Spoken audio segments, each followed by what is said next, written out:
আসসালামু আলাইকুম। সংবাদে আপনাদের সবাইকে স্বাগত জানাচ্ছি। আমি ফিরোজ তোহা। শুরুতেই বিআরবি কেবলস সংবাদ শিরোনাম। সর্বপ্রথম জানিয়ে দিব, স্থানীয় সরকার প্রতিমন্ত্রীকে চ্যালেঞ্জ ছুড়ে দিলেন আসিফ মাহমুদ।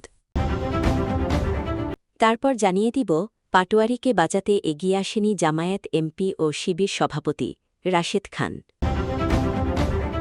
এখন জানিয়ে দিব, কার্যক্রম নিষিদ্ধ আওয়ামী লীগের, ঝটিকা মিছিলের চেষ্টা, ধানমন্ডিতে আটক ২৩। এবং সর্বশেষ জানিয়ে দিব, জামায়াতকে কখনোই ক্ষমতায় আনবে না এদেশের মানুষ, মির্জা ফখরুল। দর্শক, এতক্ষণ শুনছিলেন আন্তর্জাতিক সংবাদ শিরোনাম। এখন শুনবেন বিস্তারিত জানার আগে আপনি যদি আমাদের চ্যানেলে নতুন হয়ে থাকেন তাহলে চ্যানেলটিকে সাবস্ক্রাইব করুন আরও এরকম আন্তর্জাতিক আপডেট সংবাদ পেতে। আর আপনি কোথা থেকে সংবাদটি দেখছেন ও শুনছেন তা কমেন্ট করুন। এখন বিস্তারিত। স্থানীয় সরকার প্রতিমন্ত্রীকে চ্যালেঞ্জ ছুড়ে দিলেন আসিফ মাহমুদ। স্থানীয় সরকার প্রতিমন্ত্রী মীর শাহে আলমের অন্তর্বর্তী সরকারের সময় একটি প্রকল্পে সাবেক উপদেষ্টা আসিফ মাহমুদ সজীব ভূঁইয়া সচিবের স্বাক্ষর ছাড়াই ফাইল অনুমোদন করেছিলেন, যা বিধি বহির্ভূত। এমন বক্তব্যকে চ্যালেঞ্জ ছুড়ে দিয়েছেন আসিফ মাহমুদ।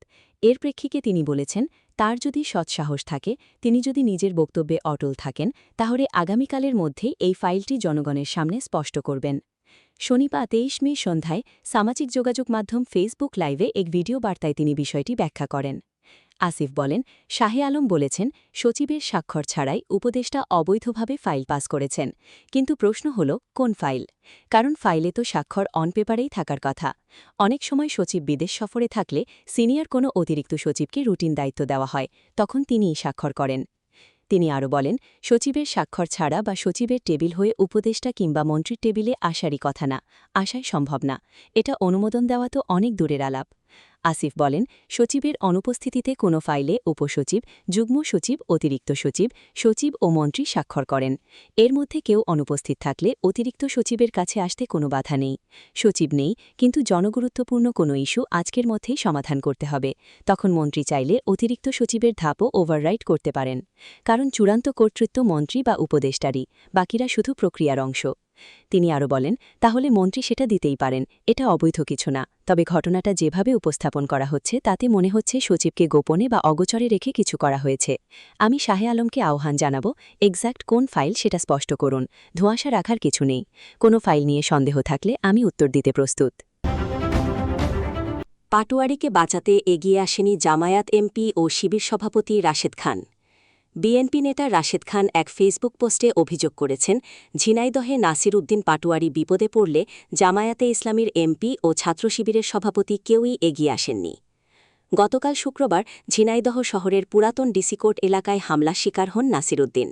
বিভিন্ন দলের নেতাকর্মীদের এনসিপিতে যোগদান উপলক্ষে শহরটিতে গিয়েছিলেন তিনি। জুমার নামাজের আগে সেখানে পৌঁছান। জেলা কালেক্টরেট মসজিদে জুমার নামাজ আদায় করেন। নামাজ শেষে মসজিদ থেকে বের হচ্ছিলেন তিনি। এ সময় ইসলামী বিশ্ববিদ্যালয় ছাত্রদলের আহ্বায়ক সাহেদ আহমেদ তার সঙ্গে কথা বলতে যান। কথা বলার এক পর্যায়ে পেছন থেকে কিছু যুবক ডিম নিক্ষেপ করে ও হামলা চালায়।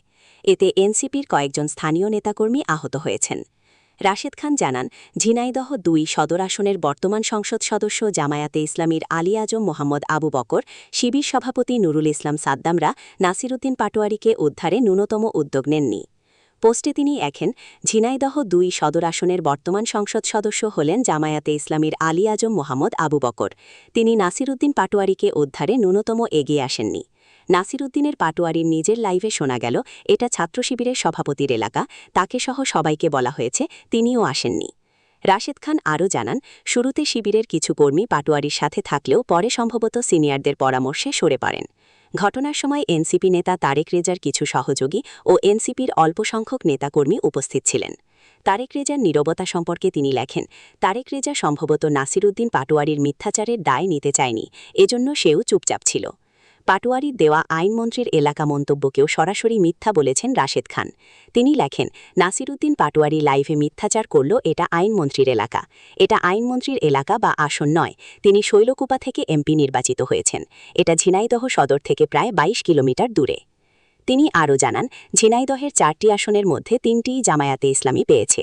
বিএনপি জামায়াতের মধ্যে রাজনৈতিক মতপার্থক্য থাকলেও তা সংঘর্ষের পর্যায়ে নেই বলেও মন্তব্য করেন তিনি। পাটোয়ারির উদ্দেশ্য সম্পর্কে তিনি লেখেন, হয়তো নাসিরউদ্দিন শান্ত ঝিনাইদহকে অশান্ত করতেই সেখানে গিয়েছিল। জামায়াত শিবিরের উচিত হবে তার ফাঁদে না পা দেওয়া। সে চাচ্ছে সারা দেশে বিএনপি জামায়াতের মধ্যে সংঘর্ষ বাধুক। পোস্টের শেষে রাশেদ খান সতর্ক করে লেখেন, গণ অভ্যুত্থান পরবর্তী সময়ে মিথ্যাচার, চরিত্রহনন, গালিগালাজ ও সাংঘর্ষিক রাজনীতি কারোর জন্যই কল্যাণ বয়ে আনবে না।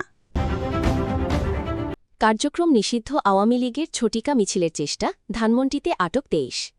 রাজধানীর ধানমন্ডি ও আশপাশের এলাকায় অভিযান চালিয়ে কার্যক্রম নিষিদ্ধ আওয়ামী লীগ, যুবলীগ ও সহযোগী সংগঠনের 23 নেতাকর্মীকে আটক করেছে পুলিশ।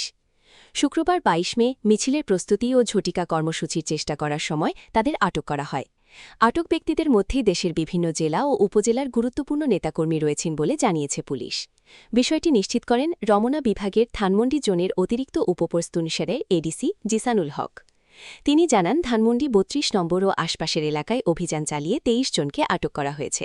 আটক ব্যক্তিদের মধ্যে উপজেলা যুবলীগের সভাপতিসহ বিভিন্ন জেলার নেতাকর্মী রয়েছেন, যারা ঝটিকা মিছিলের নেতৃত্ব দেওয়ার প্রস্তুতি নিচ্ছিলেন বলে পুলিশের কাছে তথ্য ছিল। তিনি আরও বলেন, নিষিদ্ধ সংগঠনের যেকোনো অপতৎপরতা প্রতিরোধে ওই এলাকায় টহল ও নিরাপত্তা ব্যবস্থা জোরদার করা হয়েছে। পরিস্থিতি পর্যবেক্ষণে আইনশৃঙ্খলা বাহিনীর সদস্যরা সতর্ক অবস্থানে রয়েছেন বলেও জানান তিনি। এদিকে ধানমন্ডি থানার ওসি মোহাম্মদ সাইফুল ইসলাম বলেন, নিষিদ্ধ ঘোষিত আওয়ামী লীগ, যুবলীগ ও ছাত্রলীগের নেতাকর্মীরা বড় ধরনের মিছিল করার পরিকল্পনা করছিলেন। তাদের কর্মসূচির অংশ হিসেবে ক্ষমতাচ্যুত প্রধানমন্ত্রী শেখ হাসিনাকে দেশে ফিরিয়ে আনার শপথ নেয়ারও পরিকল্পনা ছিল বলে পুলিশের কাছে তথ্য রয়েছে। পুলিশ জানিয়েছে, আটক ব্যক্তিদের পরিচয় ও সংশ্লিষ্টতা যাচাই বাছাই হচ্ছে। তাদের বিরুদ্ধে আইনগত ব্যবস্থা নেয়ার বিষয়টি প্রক্রিয়াধীন রয়েছে। জামায়াতকে কখনই ক্ষমতায় আনবে না, মির্জা ফখরুল। এদেশের মানুষ জামায়াতে ইসলামীকে কখনই ক্ষমতায় আনবে না বলে দৃঢ়তার সঙ্গে মন্তব্য করেছেন বিএনপি মহাসচিব ও এলজিআরডি মন্ত্রী মির্জা ফখরুল ইসলাম আলমগীর। তিনি বলেন, এই জামায়াতে ইসলামী 1971 সালে মহান স্বাধীনতার বিরোধিতা করেছিল, মুক্তিযোদ্ধাদের হত্যা করেছিল এবং আমাদের মা বোনদের সম্ভ্রমহানি ঘটিয়েছিল। তাই এদেশের মানুষ কোনোদিন তাদের ক্ষমতায় বসাবে না। বুধবার দুপুর 12টায় ঠাকুরগাঁওয়ের শিবগঞ্জে অবস্থিত পরিত্যক্ত বিমানবন্দর চত্বরে জেলা বিএনপি আয়োজিত সংবর্ধনা অনুষ্ঠানে প্রধান অতিথির বক্তব্যে তিনি এসব কথা বলেন। অনুষ্ঠানস্থলে পৌঁছার পর এলজিআরডি মন্ত্রী পরিত্যক্ত বিমানবন্দরটি পরিদর্শন করেন। এ সময় তার সঙ্গে উপস্থিত ছিলেন বিমানমন্ত্রী আফরোজা খানম রিতা ও বিমান প্রতিমন্ত্রী এম রশিদুজ্জামান মিল্লাত। বিএনপি মহাসচিব মির্জা ফখরুল ইসলাম আলমগীর সহ 3 মন্ত্রী অনুষ্ঠানস্থলে পৌঁছালে উপস্থিত জনতা উল্লাসে ফেটে পড়েন। ক্ষুদ্র নৃগোষ্ঠীর নারীদের ঐতিহ্যবাহী নৃত্য ও পুষ্পবৃষ্টির মাধ্যমে তাদের বরণ করে নেওয়া হয়। লালগালিচার এই রাজকীয় সংবর্ধনায় 3 মন্ত্রী এলাকার মানুষের ভালোবাসায় অভিভূত হন। মির্জা ফখরুল ইসলাম আলমগীর বলেন, একটা দল আছে, তারা ধর্মের নামে রাজনীতি করে। নামটা জানেন তো? এ সময় উপস্থিত জনতা চিৎকার করে বলে ওঠেন, জামায়াতে ইসলামী। মন্ত্রী তখন জনতার উল্লাসের মধ্যে বলেন, নামটা জোরে বলতে হবে। মিথ্যা কথা বলে, ধর্মের কথা বলে এদেশের রাজনীতি হবে না। সত্য কথা বলে রাজনীতি করতে হবে। জেলা বিএনপির সভাপতি মির্জা ফয়সাল আমিনের সভাপতিত্বে গণসংবর্ধনা অনুষ্ঠানে আরও বক্তব্য রাখেন ঠাকুরগাঁওয়ের নবগঠিত বিশ্ববিদ্যালয়ের উপাচার্য ড ইসরাফিল শাহীন, স্থানীয় সংসদ সদস্য ড আব্দুস সালাম, জাহিদুর রহমান, ইএসটিও নির্বাহী পরিচালক ড মোহাম্মদ শহীদুজ্জামান প্রমুখ। অনুষ্ঠানে বিমান পরিবহন মন্ত্রণালয়ের সচিবসহ স্থানীয় উচ্চপদস্থ সরকারি কর্মকর্তা, সুধীজন এবং দলের বিভিন্ন স্তরের নেতাকর্মীরা উপস্থিত ছিলেন।